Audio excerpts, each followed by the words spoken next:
கிறிஸ்துவுக்குள் பிரியமானவர்களே, இயேசு கிறிஸ்துவின் நாமத்தினாலே உங்கள் அனைவருக்கும் அன்பின் வாழ்த்துக்கள். தேவனுக்கு மகிமை உண்டாவதாக. இன்றைய ஆசீர்வாதமான தேவ வார்த்தை, அவர்கள் வெட்கம் அனுபவித்த சகல தேசங்களிலும் அவர்களுக்கு புகழ்ச்சியும் கீர்த்தியும் உண்டாக செய்வேன். சக்கரியா 3 அதிகாரம் 19 வசனம்.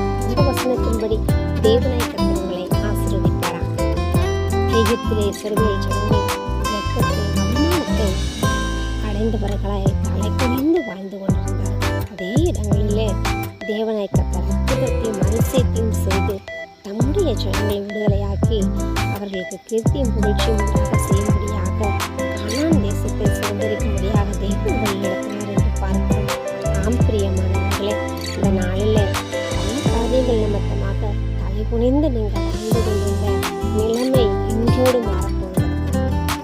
தேவனாய் கர்த்தருக்கு புகழ்ச்சியும் கீர்த்தியும் உண்டாக செய்வார்.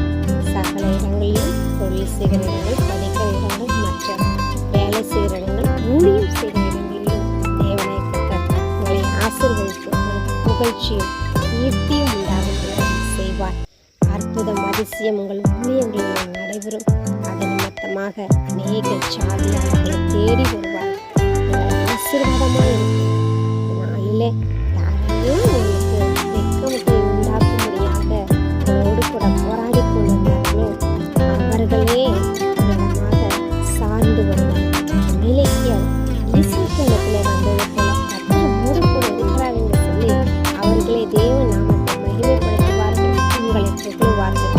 தேவனுடைய ஆசீர்வாதம் உங்களுக்கு நிறைவாய் உண்டாகும். நிச்சயமாக நீங்கள் ஆசீர்வதிக்கப்பட்டவர்கள். காண்க.